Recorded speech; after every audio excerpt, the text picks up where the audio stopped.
Muy buenas noches, saludos y gracias por acompañarnos una vez más en los coloquios desde la Universidad Nacional de Ingeniería.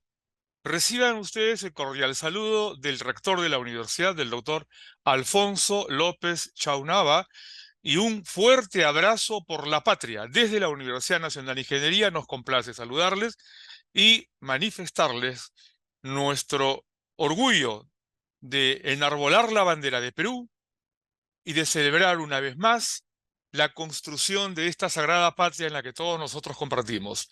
Saludos igualmente del doctor Víctor Caicedo Bustamante, director de la Escuela de Posgrado. Queridos participantes, reciban un cordial saludo desde la Universidad Nacional de Ingeniería. Nos complace darles la bienvenida a los coloquios organizados por nuestra Escuela de Posgrado, una iniciativa que busca brindar a los profesionales, especialmente a los educadores, actualizaciones sobre los últimos desarrollos tecnológicos. Bienvenidos sean todos. Bienvenidos, quienes habla Guillermo Ruiz Guevara, a cargo de los coloquios desde la UNI y de actividades que sirven para el desarrollo de la Escuela de Posgrado, a cargo del doctor Caicedo Bustamante. Y, por supuesto, complacido de estar una vez más con ustedes. Estamos cumpliendo el día de hoy el coloquio número 95 y el 29 de agosto estaremos cumpliendo el coloquio número 100. Están todos invitados a acompañarnos en las próximas semanas en que haremos una serie de anuncios. Hoy, al final de esta jornada, ya daré algunas primicias a todos quienes nos acompañan y una serie de beneficios que se han estructurado en la Universidad Nacional de Ingeniería para la comunidad nacional y en especial para los educadores. No se lo pierdan, acompáñenos hasta el final. El día de hoy vamos a tratar un tema que importa a los docentes de todos los niveles educativos. Básica regular, educación superior no universitaria, educación superior universitaria, posgrado, porque todos estamos comprometidos en la construcción del ciudadano, de la sociedad, decíamos digital, porque la cuarta revolución industrial nos condujo a ese fraseo. Pero ya viene la quinta revolución industrial. ¿Y cuál es la transformación? ¿Y cuál es el tipo de sociedad que dejará de ser digital para pasar a una nueva etapa?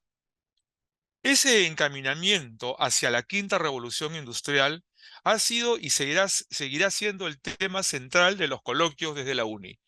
Llegar ya casi al número 100 ha sido todo un reto, un compromiso en que la Universidad Nacional de Ingeniería viene convocando a la ciudadanía para que nos encaminemos hacia esta nueva circunstancia de nuestra historia.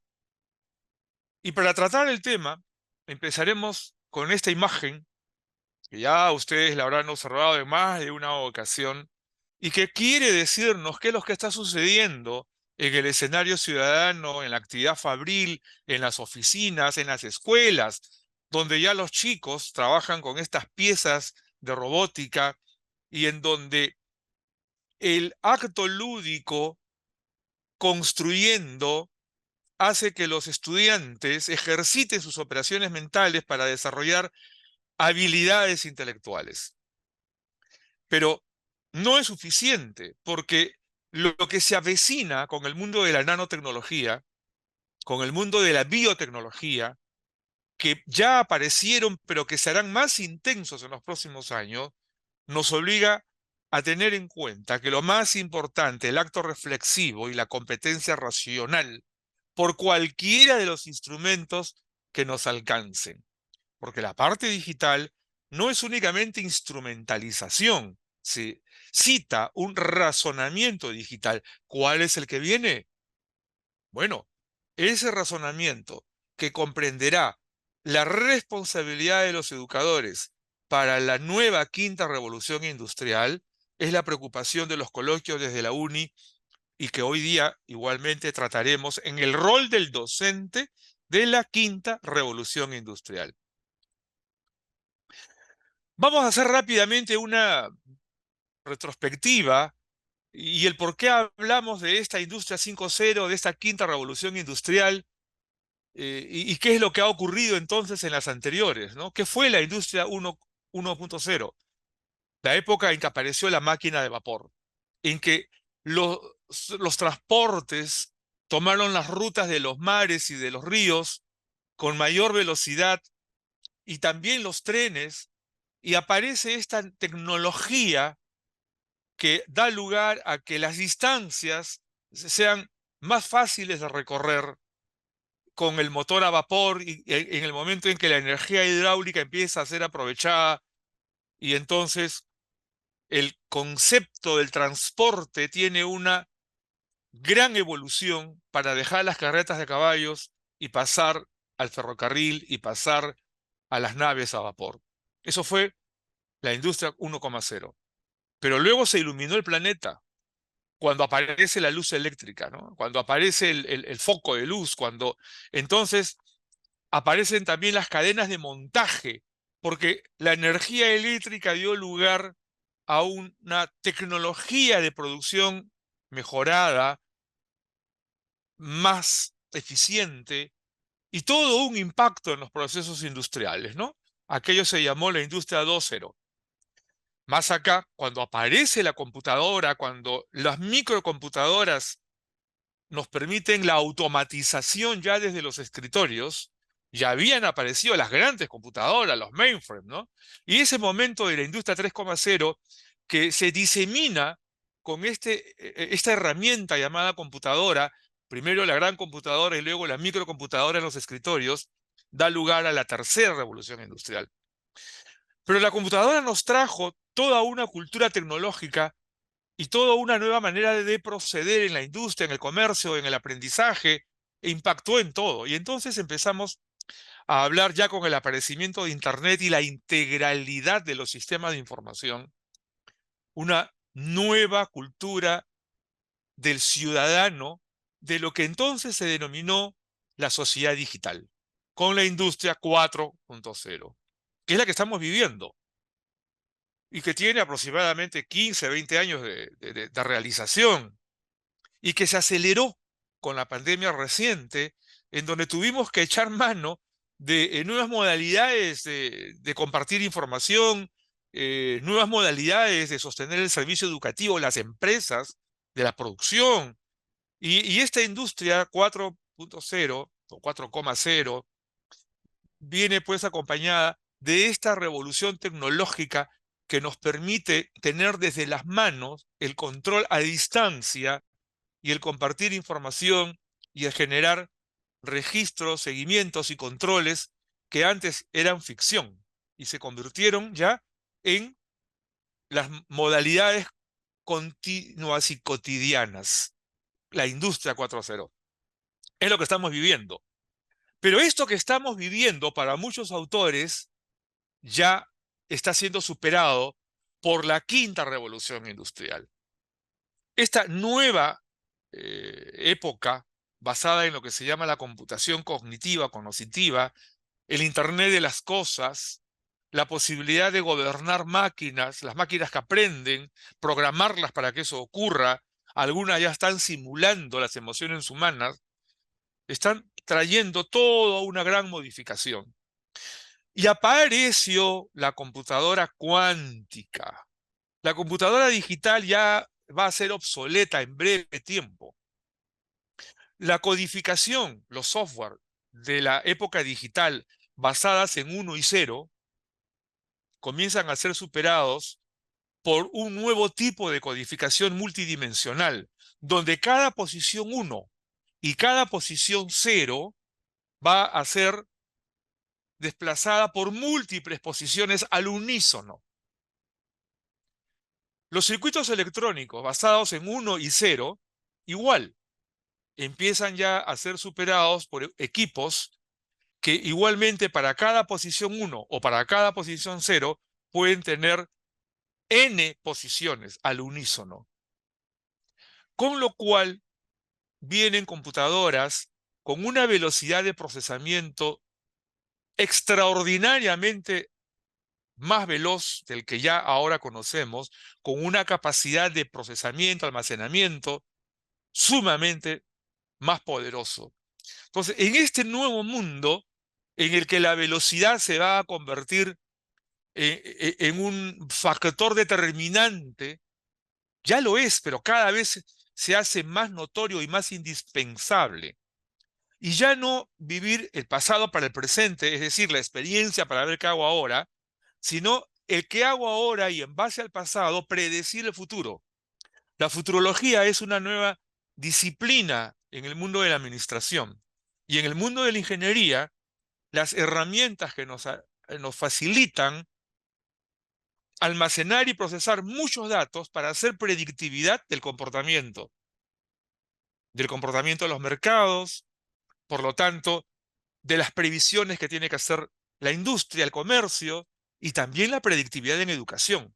Un tema que constantemente citamos acá en los coloquios desde la UNI, que es el nuevo rol de los educadores de todos los niveles. En este nuevo escenario de la industria 5.0, que para muchos autores, repito, ya empezó, pero en donde sí hay coincidencia que en el 2030, o sea, apenas en 6 años más, esto se va a vivir intensamente. Entonces, ¿qué nos toca hacer a los educadores para que esos estudiantes que ingresaron al primero de media ahora y que saldrán en quinto de secundaria y su promoción será una promoción que utiliza la inteligencia artificial ya y en muchos de sus hábitos y en muchas de sus actividades cotidianas, o ese alumno que ingresó al primero de primaria y que en el 2034 va a encontrar intensamente la nanotecnología, la biotecnología, o ese alumno que este año ingresó a la universidad y que se graduará en la coincidencia de la época en que intensamente viviremos en el mundo de la computación cognitiva y del razonamiento cuántico. Esto es lo que debemos tener en cuenta como una nueva modalidad que las facultades de educación deben prever para ir formando al docente para estos tiempos y para los tiempos inmediatos. Y en ese escenario que se viene construyendo, el reloj va a seguir girando y es irreversible lo que se avecina y lo que ya empezó a vivirse con la industria 5.0, con la revolución tecnológica, con la quinta revolución tecnológica. Y hacia ese mundo en que estamos ya todos encaminados, empezaremos a mirar rápidamente cómo estamos para entender las precauciones que debemos tomar. Lo que aquí observamos es lo que los gobiernos están invirtiendo en investigación y desarrollo. Un conjunto de países que hemos seleccionado. Israel es el que más invierte, República de Corea, tenemos a Singapur, Suecia, Alemania, Estados Unidos, Francia, sí, pues los clásicos países que ya sabemos que siempre han estado a la vanguardia y que se mantienen en ella, y algunos que han ingresado en los últimos tiempos, ¿ah? Porque Corea, República de Corea y Perú tenían un per cápita similar hace 60 años. Pero miren ahora dónde está Corea. La segunda fila en amarillo, la primera en amarillo, la segunda después era celeste. ¿Y dónde está Perú? Ahí está Perú. Miren ustedes la gran diferencia en capacidad de inversión en investigación y desarrollo. Pero esto es únicamente porque los gobiernos han despreocupado. No, tengo que aceptar esta respuesta porque, este no, porque hay responsabilidad también desde la academia. Ustedes me dirán, pero la academia no tiene plata, perdón. Eh, las universidades privadas, por ejemplo, que también son parte de la academia, están invirtiendo más en infraestructura inmobiliaria que en laboratorios. Entonces, no es una responsabilidad solo de los gobiernos, sino del mundo académico en su conjunto, que no está priorizando cómo orientar sus inversiones no a tanto ladrillo, sino a más laboratorios. Y en el caso de las universidades estatales, hay cooperación internacional, solamente que no hemos aprendido a aprovecharla. Mientras que los países vecinos, hablo de los vecinos, sí lo están haciendo mucho mejor que nosotros. Entonces, es un asunto también de iniciativas desde la academia. No es un asunto exclusivamente del gobierno, que tiene bastante responsabilidad, sino que es un asunto también de las iniciativas de los profesionales y de la academia en su conjunto, y también de la empresa, ¿ah? Porque el empresario se lleva las inversiones fuera del país y prefiere invertir en tecnología extranjera para invertir en Perú, cuando muchas cosas se pueden hacer en nuestro país y que ya se viene demostrando por fin recientemente, porque se ha logrado una industria agropecuaria basada en tecnología en donde se han tenido en cuenta iniciativas nativas. O sea, es algo que empezó a moverse, pero que necesita más velocidad. Y esto de más velocidad nos obliga a hacer una cita. Es urgente acelerar el proceso de transformación digital para superar esa etapa e ingresar a la nueva etapa.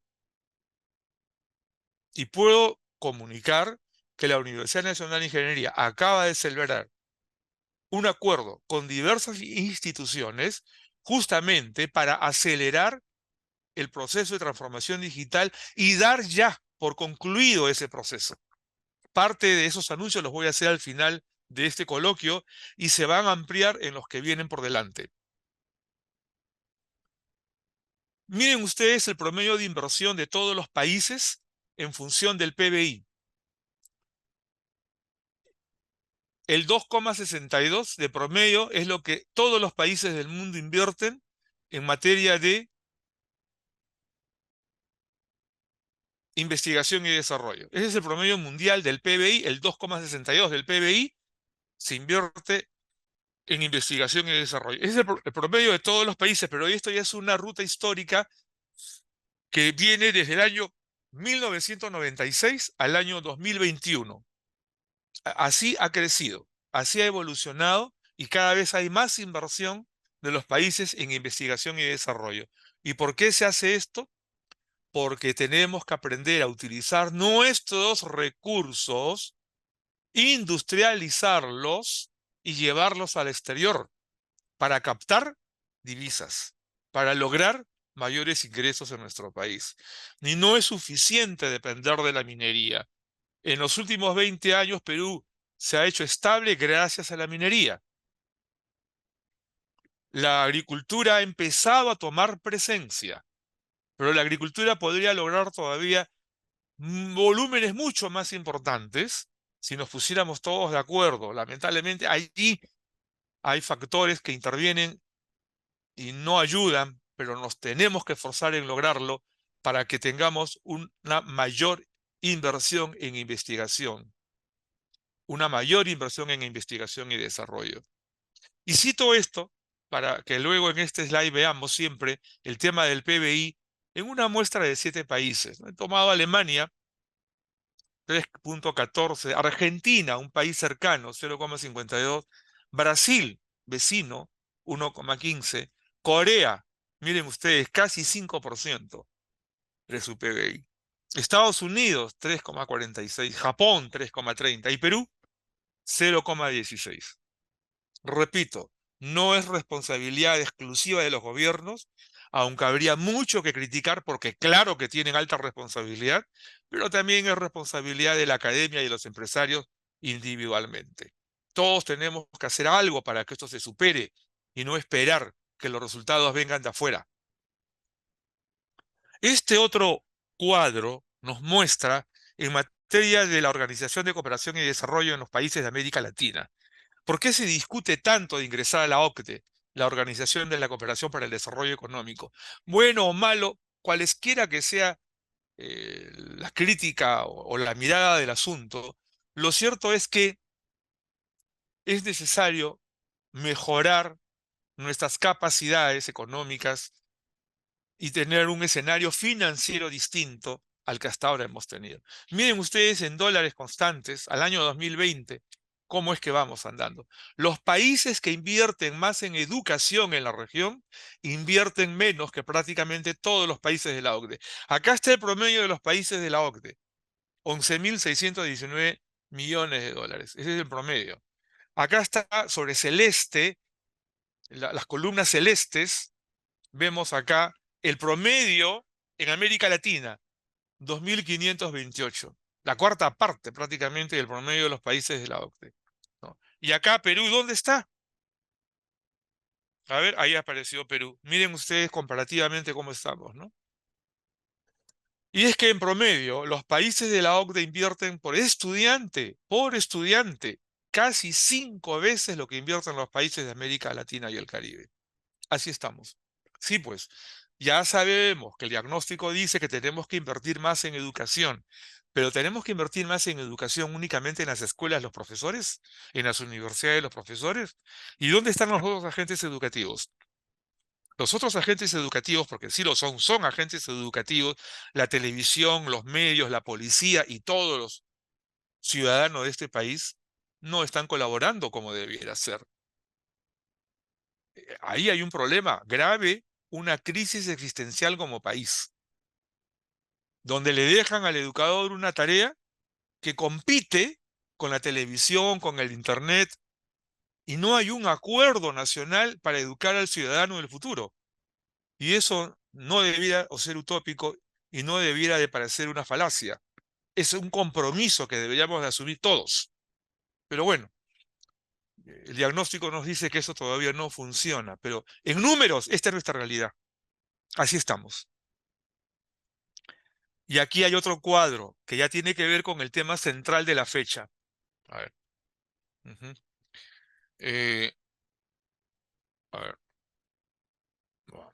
Ok. La continuidad educativa fue limitada por las desigualdades en acceso a conectividad, equipamiento y habilidades digitales. Aquí entramos de lleno al tema que nos convoca el día de hoy. Miren ustedes, 8 de 12 países de la región, o sea, más del 60% de población pobre menor de 18 años, no tiene conectividad. Y en 3 países de América Latina, más del 80% no tiene conectividad. En este caso, a la izquierda, El Salvador es el que está en una posición mucho más crítica. Y a la derecha, Costa Rica es un país en donde se ha invertido mucho en conectividad. También es una población más pequeña, sí, ciertamente, pero ahí está la fábrica Intel además, ¿no? Entonces, han logrado reducir drásticamente a los no conectados, digamos, ¿no? A aquellos que no tienen conectividad y han desarrollado mejor las habilidades digitales de su población. Esto de habilidades digitales es una frase que tenemos que cuidar en su contenido, en su significado y en lo que nos comprenden los profesores, a todos los educadores de todos los niveles, ¿ah? Lo vamos a seguir desarrollando justamente en los slides que vienen. De otro lado, el tipo de dispositivo de acceso también ha afectado la continuidad educativa, ¿no? Entonces, estamos hablando a raíz de la pandemia. No es lo mismo un celular que un computador. Y se generó una nueva frase para describir esto que se llamó hacinamiento digital. Porque en una casa donde habían 3 hijos y 2 padres que trabajaban, había una computadora o de repente un celular o 2 celulares, ¿no? A eso se le llama hacinamiento digital. Y otra barrera fue la insuficiencia de habilidades digitales. Esto es crítico, esto es grave y esto nos importa a los educadores. La insuficiencia de habilidades digitales. ¿Son habilidades digitales chatear, usar el móvil para chatear, para estar todo el día jugando? No, eso no son habilidades digitales. A ver, continuemos con este asunto.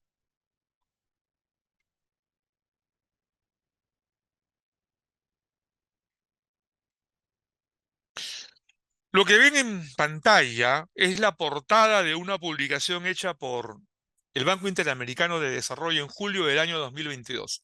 Talento digital en Perú, año 2022. Este documento, si alguien lo desea me lo pide, lo tenemos en digital, se los envío. Este documento tiene 80 cuadros estadísticos. Voy a mostrar uno de ellos. Uno que se refiere a la brecha interna de habilidades digitales, ¿no? A la pregunta si la empresa tuvo dificultades para contratar personal con habilidades digitales, el 79,2, o sea, prácticamente el 80% dijo sí, tuve dificultades. Y solamente el 20,8 dijo no tuve dificultades. Y esto tiene relación con la encuesta nacional de habilidades para el trabajo, ¿no? En donde igualmente se encuentra un desfase en el desarrollo de habilidades digitales. Pero ¿por qué si la microcomputadora llegó a las escuelas desde la década del 80 y se incrementó en la década del 90 y desde el comienzo del siglo todos los chicos tienen un móvil, prácticamente todos en el bolsillo? Yo he visto niños lustrabotas con su móvil en el bolsillo. Qué bien, el móvil está en manos de la gran mayoría de la población y sin embargo no ha dado lugar al desarrollo de habilidades digitales. Miren lo que está acá en letras celestes, lo voy a poner también en un círculo rojo. 8 de cada 10 empresas en la muestra manifiestan haber tenido dificultades para llenar sus vacantes digitales recientemente. Y no solo se refiere a desarrolladores de programas, se refiere a empleados de todo tipo, porque la secretaria, el administrador de empresas, o sea, no estoy hablando del computólogo, no estoy hablando del ingeniero que trabaja en el centro de cómputo o el centro de datos. Estoy hablando de los distintos trabajadores de una empresa que deben tener habilidades digitales, pues no las hemos logrado en el nivel que el BID pueda calificar como talento digital. En Perú, este documento en una de sus páginas dice: Perú, escaso talento digital. Es una jalada de orejas a la academia, a los maestros de todos los niveles, porque las habilidades digitales se forman desde la educación inicial. Y es una secuencia para lograr al individuo con la competencia digital y el desempeño laboral digital. Vamos a seguir viendo esto, ¿ah? Vamos a profundizarlo. Veamos. La competencia digital, justamente, competencia 28 y 29 en los documentos del Ministerio de Educación. Veamos un poco esto, analicémoslo para luego entrar a la competencia cuántica. Esto es lo que he encontrado en los documentos del Ministerio de Educación, un esfuerzo por alinearse con este tema. Esta es una competencia que la han incluido no hace muchos años y dice allí crear contenidos, ¿no? Haciendo un uso eficiente y empático del lenguaje y formatos digitales. Esto en la universidad nosotros lo citamos como lógica narrativa y que se dice en el curso de comunicación, ¿no? No es una frase nueva, es una frase antigua, la lógica narrativa, ¿no? Que hemos perdido. Está claro que los chicos que egresan en los últimos años de la escuela cada vez tienen menos lógica narrativa. Eso significa que eh, cada vez estamos más lejos de lograr este aspecto de esta competencia. Comunicar, conectar y colaborar con otros, interactuar en comunidades y redes virtuales. Bueno, sí, está bien. A ver, Miguel, por favor, si pudieras dejar de jugar con esas líneas, ¿ah? eh, Comunicar, conectar y colaborar con otros, ¿no? Interactuar en comunidades y redes virtuales. Sí, claro, es parte de lo que en el desempeño de esta competencia es importante, pero ¿de qué manera se interactúa? ¿Para saludar? ¿O para producir? ¿Y las redes sirven únicamente para enviar mensajes o para construir escenarios nacionales relacionados, por ejemplo, al clima, a la producción y otros? La seguridad. Este es un asunto también crítico, porque hay que aprender a proteger la información. Yo preguntaría, ¿cuántos estudiantes de quinto de secundaria conocen la normatividad sobre la protección de datos? Y en las universidades, todas las especialidades, incluyendo medicina, ¿cuánto conocemos de la normatividad de la seguridad nacional en materia de ciberdefensa? Y, y la policía que ha tenido que crear una policía especializada en seguridad digital. ¿Por qué siguen sorprendiendo con los virus y con los malware y con los distintos instrumentos que utilizan los delincuentes digitales? ¿Y por qué hay tanta ingenuidad que se deja sorprender por los delincuentes digitales. Ah, porque en la escuela no estamos creando las condiciones para no incurrir en ingenuidad digital, pues. Entonces, este es un esfuerzo del Ministerio de Educación, pero las facultades de educación creo que son ellas las que no están dando a los docentes los suficientes instrumentos para que esto se pueda lograr. Pero continuamos viendo siempre en el marco de la competencia digital y del esfuerzo hecho por el Ministerio de Educación. Estos son los contenidos de un curso para docentes para lograr el dominio de la competencia digital. Hablan de alfabetización digital. Y por lo que he conocido, se trata, bueno, de comprender el uso de ciertos instrumentos, qué es Internet, correo electrónico y cosas así. Y bueno, hay un asunto de introducción a la competencia digital. Al decir del slide anterior, esos son los contenidos. eh, Tratan sobre el rol de docente como mediador en educación a distancia, pero cuando observo el currículo de formación docente en las facultades contemporáneas, las facultades de educación, no encuentro que estén enseñándole al profesor a manejarse en una pantalla para ser un mediador en educación en línea. Incluso estamos utilizando una serie de barbarismos al referirnos a los modelos multimodales de educación. Por ahí alguien dice híbrido, ¿no? Una palabreja que no sé por qué la utilizamos, porque es un barbarismo. En rigor técnico, hablar de hibridez no corresponde, ¿no? Quienes están en la sala, seguramente muchos de ustedes, profesores, y seguramente algunos de comunicación o que han estudiado lengua y literatura, el híbrido es una palabra que viene de la biología y se refiere a un animal consecuencia de dos especies distintas y el resultante no puede concebir. La mula, por ejemplo, ¿no? Eh, del producto del cruce de un caballo y un burro, ¿no? Ahí se usa la palabra hibridez. ¿Y qué tiene que ver eso con el mundo de la tecnología y la educación? En vez de hablar de aulas multimodales, hablamos de aulas híbridas. Bueno, eso es un barbarismo, por ejemplo, y los educadores tenemos que evitar usar barbarismo, porque popularizamos en el lenguaje común esos barbarismos. Bueno, prácticas saludables para el uso de las tecnologías digitales, plataformas de aprendizaje, entornos virtuales, herramientas tecnológicas, ciudadanía digital, tutoría de gestión. Miren ustedes, esto está muy nutrido de lo instrumental, manejo de equipos. Bueno, así está diseñado, así está previsto este equipo, este curso. Ahora, pero veamos un poco más. Bien, se incluye en el acto educativo la competencia digital. Correcto. Voy a mostrarles otra narrativa, otra descripción de lo mismo, de la competencia digital, pero otra versión, que contrastada con otras versiones de otras universidades y de otros países, hay un consenso.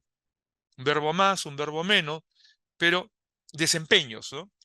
La competencia digital, como la competencia eh, clínica, ahora voy a explicarlo con detalle, se refiere a desempeños. Observa, busca, analiza, evalúa, clasifica, registra, produce y comparte información. Podrían haber algunos otros desempeños, ¿ah? Pero acá, para no hacerlo complicado, hemos preferido mostrarlo de esta manera, en base a estas 8, llamaremos, capacidades aplicadas en desempeño. Esto es lo que referimos como competencia digital. ¿Y por qué cité la competencia clínica? Por ejemplo, el, el especialista en cirugía, ¿no? La competencia del cirujano. Dígame, ¿la competencia del cirujano es el bisturí o es su inteligencia y su capacidad manipulativa para llevar adelante la operación? Es lo segundo, ¿verdad? No es el bisturí. Igualmente en la competencia digital no es la computadora, es un instrumento, no es el móvil.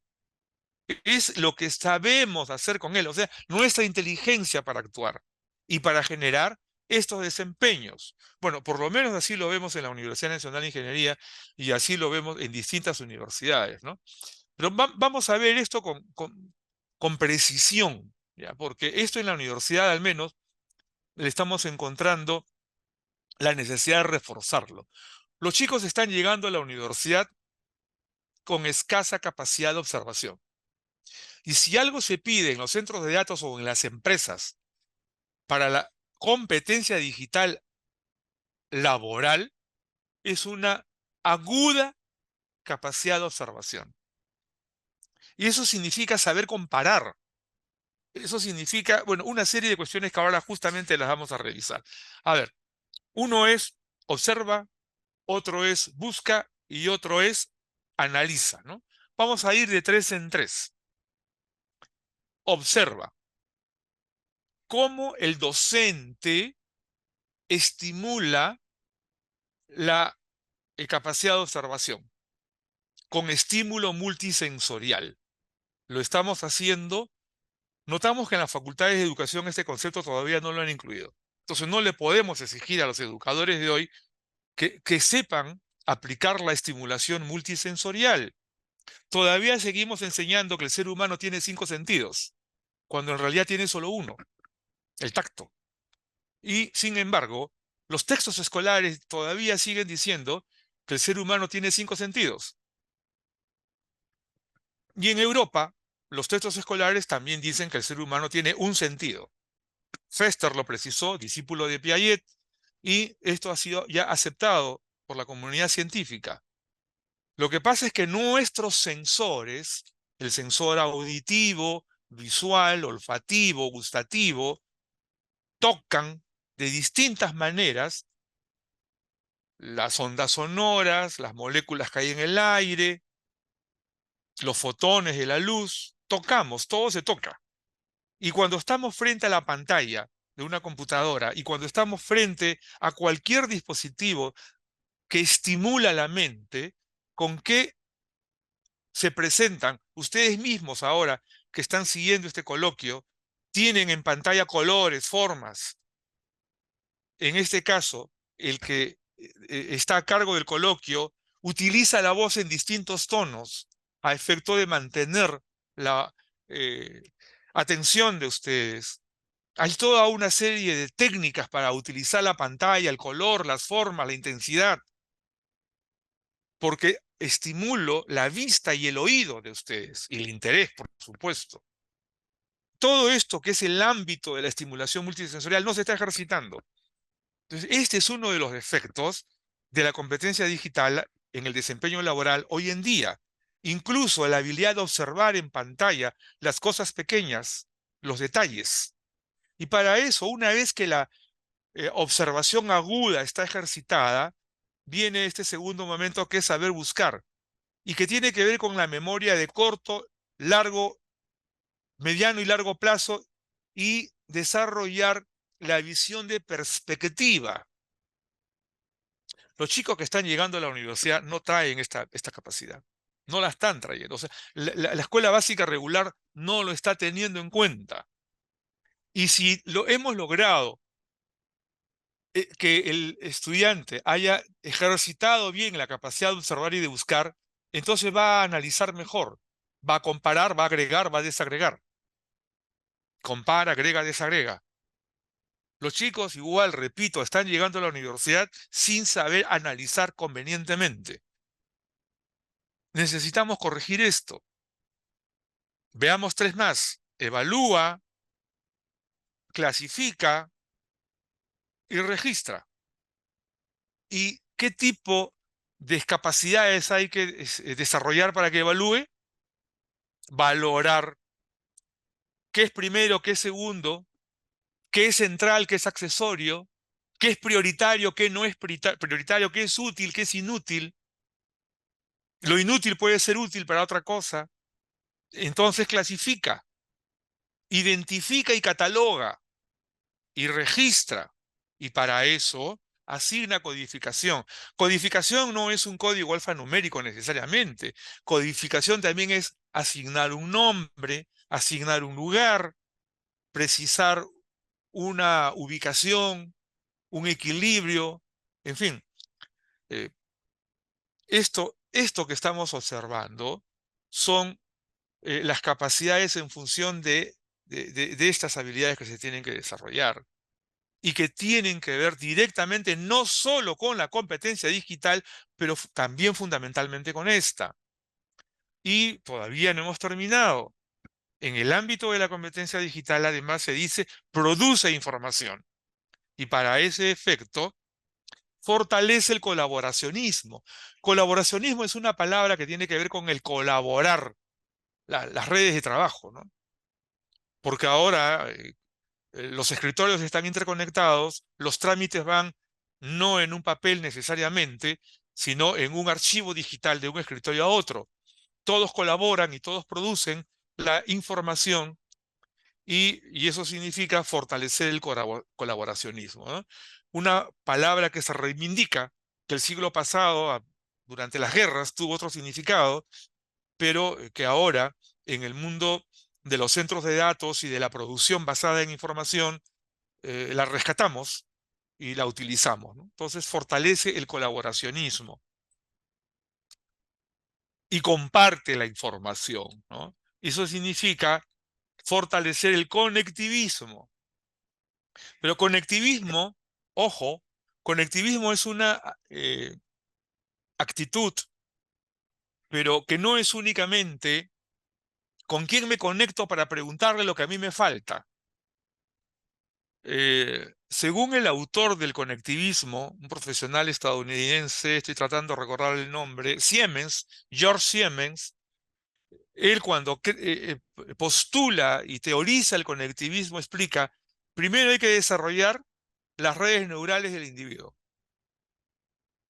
Y para que él, con las habilidades debidamente desarrolladas, y pueda conectarse en su cableado neural en una alta dimensión, luego esté en condiciones de ir hacia afuera y buscar lo que necesita en otras fuentes, en otras personas.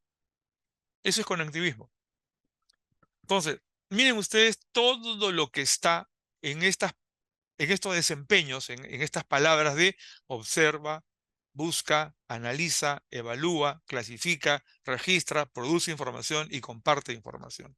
Y todo esto es un trabajo que tenemos que hacer en equipo, porque todas estas cualidades que debe tener el hombre que opera y que produce en los escenarios de la sociedad digital, tiene que ser formado desde la educación inicial y en algunos casos desde el vientre materno. La educación ya no es una educación desde el hombre de 3 años, es desde el vientre materno. Y en el caso de la competencia digital, ok, desde la educación inicial, en base a estos desempeños que están basados en estas capacidades, ¿no? Entonces, ese es un asunto en el que todavía tenemos mucho que hacer en la universidad, en la escuela, en general, para que ya no nos digan que en Perú escaso talento digital. Pero esto que es una etapa que ya se está terminando en el planeta y a la cual en Perú llegamos un poco tarde, sucede que ya viene otra competencia, la cuántica. La vamos a- a revisar en unos slides más adelante. Voy a repasar algo que vimos en el coloquio de la semana pasada de la relación matematización-dato, porque matematización significa estimular justamente el acto de pensar y de razonar en función de las cualidades y de las características de los objetos, de los hechos y los fenómenos que nos rodean. No es matemática, no son algoritmos, es saber razonar los datos, saber razonar la información, porque tiene que ver con el tratamiento racional de la información. Ese es el nuevo paradigma, ¿no? Un paradigma sobre el cual todos estamos de alguna manera involucrados para el desempeño productivo en el ámbito de la cuarta revolución industrial, que para muchos autores ya terminó y que en el caso peruano necesitamos acelerar el proceso para concluirla ya y pasar a una nueva etapa. Bueno, vean este video, por favor. sobre un El ofrecimiento. desarrollo de la sociedad digital obliga a que la educación modifique también el modelo de cómo hacemos las cosas en las aulas, en general la gestión académica. Y para eso necesitamos que los educadores se involucren. Es urgente que ellos colaboren con el proceso de transformación digital, sobre todo a portas de la transformación cuántica que se avecina. Señores profesores del país, están invitados a especializarse en el empleo de la tecnología digital en la gestión educativa. Sí, nuestra generación vivirá intensamente el empleo de la tecnología digital. La Universidad Nacional de Ingeniería les invita a especializarse en el Diplomado de Tecnología Digital y Gestión Educativa. Bueno, efectivamente, y vamos en esta dirección. Las aulas cambian, las aulas se remodelan, las aulas ahora son multimodales, por favor, profesores, no son híbridas, son multimodales y operan multicanal. Y este escenario ahora ya avanza hacia lo que van a ser las computadoras holográficas, que ya están, ya están en producción, por si acaso. Para el 2030 tengan la seguridad que la mayoría de oficinas van a tener este tipo de computadoras holográficas, ¿no? Así que se avecina un nuevo escenario, los hologramas, con los cuales vamos a operar en el mundo fabril, en el mundo de los negocios y en los escritorios de los gobiernos y de todos los gerentes, de toda la secretaria, de todos los oficinistas, y son nuevos espacios para los cuales tenemos que preparar desde las aulas ya las capacidades de nuestros chicos. El Diplomado de Tecnología Digital y Gestión Educativa comprende 6 cursos y en el primer semestre los participantes identifican la tecnología digital disponible y en el segundo semestre la aplican para dar soporte al proceso educativo, ¿no? Un conjunto de educadores, todos ellos con amplia experiencia en educación digital, incluyendo la parte de la protección de datos, porque en las escuelas ya tenemos que aprender a proteger actas, exámenes y todas las bibliotecas y todo lo que es datos digitales, ¿no? Eso es ya una obligación. Bien, entonces, ahora vamos a ver en el siguiente slide esto de la tecnología digital y gestión educativa, cómo se asocia. Ciertamente que hay que revisar qué tipo de equipamiento existe, qué tipo de aplicaciones están disponibles, cómo funciona la conectividad y en conjunto qué cosas son las plataformas digitales para la educación y crear modelos y procesos. Y los procesos ya no son 4, los 4 procesos clásicos: enseñar, aprender, evaluar y proceso de retroalimentación. Se añade un quinto, que es el de la predictividad, analítica predictiva en función del producto educativo, y decirle al país esta promoción que egresa, en qué le va a servir al país. Eso es lo que tenemos que decir los educadores, de los chicos que terminan primaria, secundaria, la universidad o el posgrado. Un nuevo rubro, la analítica predictiva, en un horizonte de 10 años en función del producto educativo o en razón del producto educativo. Pues los logros van más allá que solo aprendizajes, ¿no? Es la relación escuela-producción. Así que esto encierra en gestión educativa un entorno que tiene que cambiar, que está cambiando y en el que la tecnología digital le da el soporte para que funcione adecuadamente. Bueno, este cuadro nos explica en síntesis las 4 habilidades fundamentales que tenemos que desarrollar: observación, análisis, organización e interpretación, ¿no? En el caso de la observación, preferentemente con objetos; en el caso del análisis, preferentemente con hechos, por supuesto que también con objetos, y una vez que los análisis con objetos son buenos, entonces pasamos a hechos. Y cuando el análisis con hechos ya tiene un nivel importante, pasamos a hacerlo con fenómenos y a organizar estructuras asociadas a fenomenología. Y la interpretación siempre en base a casuística e innovación. No debemos de quedarnos en esto funciona así. Hay que ir también al cómo, qué ocurriría si cambiamos esto o añadimos aquello, y hacer probabilística, ¿no? Entonces, este es el esquema en síntesis, y cuánta razón tenía Piaget, ¿no? De lo concreto a lo abstracto. Morin y Fester sucesivamente lo han confirmado. Entonces, primero con objetos, luego con hechos y luego con fenómenos. Toda noción nueva, de preferencia empezar con objetos, para pasar a hechos, para llegar a la fenomenología. Y bueno, vamos a ir a lo que anunciaba desde hace un buen rato. ¿Qué cosa es la competencia cuántica? ¿No? Acá está. ¿Y cómo funciona? ¿Y cómo se estimula? ¿Cómo se desarrolla? Bueno, vamos a verlo, ¿no? Esto advierto que es algo que todavía está en proceso de validación, pero asumimos que su estructura finalmente va a ser ya totalmente aceptada. Estamos intercambiando experiencias con otras universidades, en otras latitudes, y por ahora estamos en esta estructura, estos desempeños. Observa, busca, analiza, ya lo hemos visto. Evalúa, clasifica, registra, ya lo hemos visto. Produce y comparte información. Pero acá hay unos vocablos en letra roja. Vamos a revisarlos uno a uno. ¿En qué consiste los desempeños de la competencia cuántica? Vamos a ver. A ver, esto ya lo habíamos revisado en slide anterior. Observa, busca, analiza, ¿no? Pero ¿por qué se agregó integra? ¿Y cómo se estimula o a qué capacidad se refiere? Ajá, racionaliza.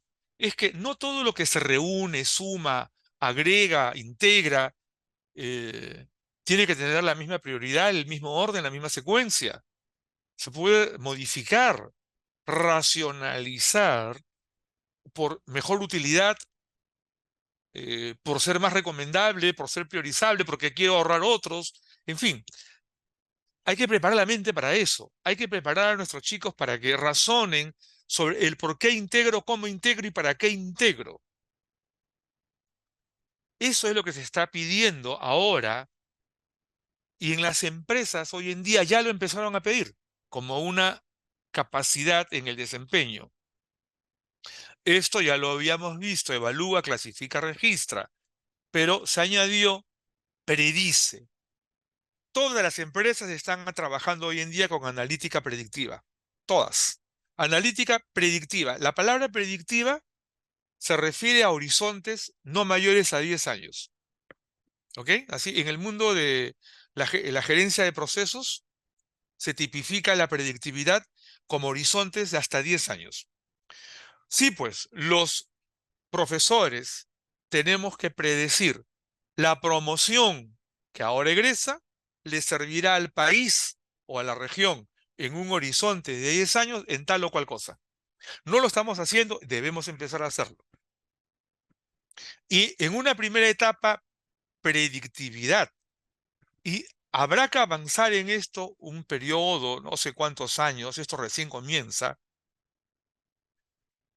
pero luego habrá que pasar a otro nivel que se llama prospectiva, que son horizontes de 10 a 50 años, y que varios países ya empezaron a trabajarlo.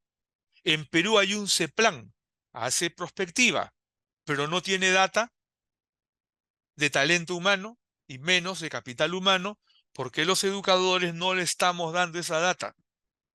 En otros países ya empezaron a hacerlo. Nosotros tenemos que empezar a hacerlo, y existen las herramientas tecnológicas que nos permiten hacerlo.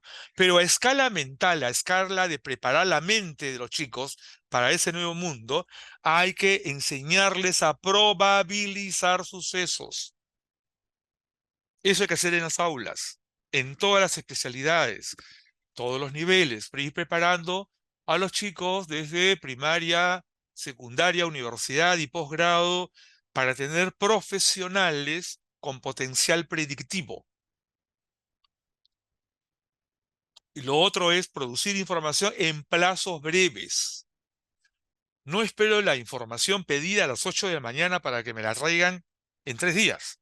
Se pide a las 8 de la mañana para que la traigan en breves minutos. Así funcionan las empresas hoy en día, los gobiernos.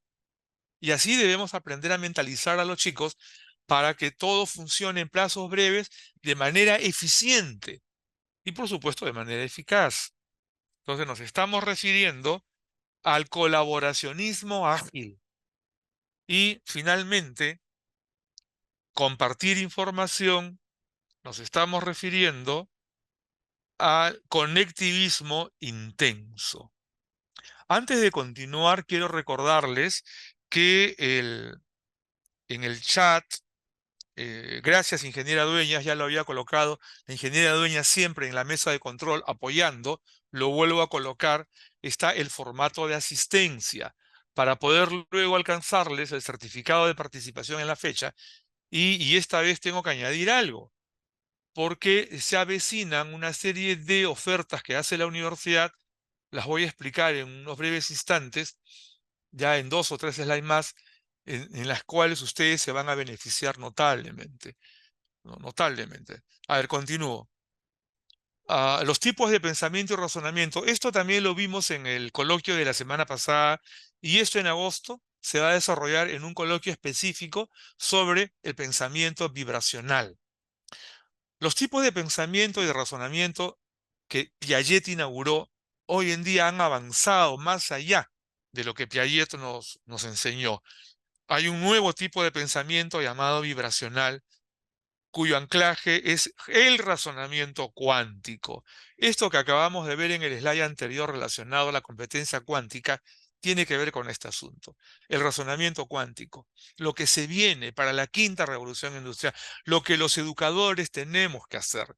Un tipo de pensamiento basado en la actividad neural y un tipo de razonamiento, bueno, a ver, el tipo de pensamiento vibracional basado en la actividad neural, estructurado en función de las ondas cerebrales, que comprende la capacidad de expansión de las redes neurales.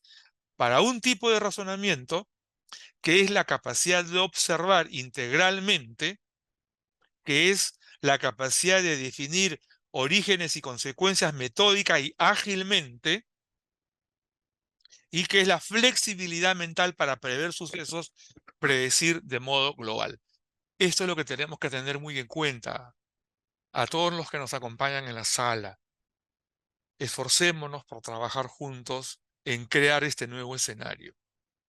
Hemos llegado tarde a muchos momentos de las revoluciones industriales anteriores. A la primera, a la segunda, a la tercera, a la cuarta. Hemos llegado tarde a la época de las máquinas a vapor y de los ferrocarriles, ¿no? Por último, ni tenemos un ferrocarril hoy en día, ¿no? El ferrocarril central de Chosica a Lima, que no cumple con una función importante en la colectividad. Mientras que otros países, abundantes ferrocarriles, ¿no? Ah, la capacidad eléctrica, muchas ciudades, muchos pueblos de nuestro país no tienen energía eléctrica todavía. En la tercera revolución industrial, con la aparición de la computadora, bueno, muchos tienen una computadora, pero pocos saben usarla bien.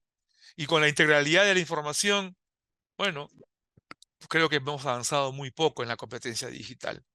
Y ya llegó la quinta revolución industrial, ya llegó la computación cognitiva, y ya llegamos a los albores del pensamiento vibracional y del razonamiento cuántico. Amigo de las facultades de educación, ayúdenos a acelerar el proceso y ayudémonos a construir el país que necesitamos para el escenario de la quinta revolución industrial. Ayudémonos, trabajemos juntos, escuela básica, universidad, pregrado, posgrado, porque nosotros somos los responsables de la educación. Y avanzando en esto, recomendaciones para el desarrollo institucional en función de la quinta revolución industrial. Hay que acelerar el proceso de transformación digital, hay que acelerarlo urgentemente. Hagamos esfuerzos especiales sobre esto. Necesitamos el empleo crítico de estadísticas y modelos probabilísticos. Todos los profesores tienen que aprender a hacerlo. Todos los profesores tienen que aprender que las estadísticas no son partidas de función. Y sobre las estadísticas tenemos que hacer modelos probabilísticos en función de las potencialidades de nuestros estudiantes. Y tenemos que especializarnos en educar cerebros. Los educadores educamos cerebros, ¿no? Y sobre esto tenemos que trabajar todos en conjunto. En el chat está el formato de asistencia. Insisto, lo vuelvo a colocar. Ahí está nuevamente. Entonces, estas son las recomendaciones que damos de la Universidad Nacional de Ingeniería a las escuelas y a las universidades del país. Hay que orientar nuestro esfuerzo institucional sobre estos aspectos. Y bueno, empiezo con darle las noticias, las novedades. A ver, hay un curso sobre tecnologías emergentes para educadores que en el mes de junio se anunció y que tendría un valor de 90 soles. 24 horas, ¿ah? Un curso de 24 horas. Bueno, el rector de la universidad, en un acuerdo con las instancias universitarias, las oficinas encargadas de la gestión en la universidad, nos ha orientado a, a un programa llamado el programa del Sesquicentenario. En la universidad hay el programa 5 hélices para el desarrollo sostenible y hay una academia de líderes, por cierto. En el marco de estas iniciativas se ha creado el programa del Sesquicentenario. Ese curso al que me referí, que costaría 90 soles, va a costar 45 soles para todos ustedes, para todos los que deseen llevarlo y para todos los amigos de ustedes que deseen llevarlo. O sea, que ustedes pueden anunciarles ya que vienen cursos, no solamente el curso de tecnologías emergentes para la educación, sino que hay un portafolio de cursos que en este momento está editándose, que la próxima semana, o sí, pues no, en la segunda semana de agosto ya se los podré mencionar, que ustedes podrán elegir el curso que quieren. Y todo va a tener media beca para ustedes y para quienes ustedes recomienden. Hay una condición: tienen que ser presentados por el director de la institución o el gerente a la que pertenecen. Es la única condición. Y se harán merecedores de una media beca. Esto, eh, por lo menos para el resto del año, porque la Universidad Nacional de Ingeniería, rumbo a los 150 años, ha optado por iniciativa del rectorado, del doctor Alfonso López Chau, colaborar con el país en el aceleramiento de la transformación digital para iniciar ya rápidamente el proceso de transformación cuántica. En esa dirección estamos. Ustedes son las primeras 40 personas en enterarse, porque este flyer que están ustedes viendo en pantalla hoy día se ha aprobado. Ustedes, en buena cuenta, si yo fuera periodista, les estoy dando una primicia. Así que, amigos que nos acompañan en los coloquios desde la UNI, ustedes son los primeros en enterarse. Esto se va a ampliar, se va a publicitar, y se ha dado un paso muy importante en donde la UNI quiere demostrarle al país que vamos a colaborar intensamente en los cambios en los cuales todos tenemos que comprometernos. Muy bien, el educador en la próxima quinta revolución industrial es una contribución de la Universidad Nacional de Ingeniería desde la escuela de posgrado y en el marco del diplomado de tecnología digital y gestión educativa. A sus órdenes, Guillermo Ruiz. Ahí dejo los contactos, algunos de ustedes ya los conocen. Aquí decirles muchas gracias. Acá están los correos, acá están los contactos, acá están los teléfonos a los cuales ustedes se pueden comunicar.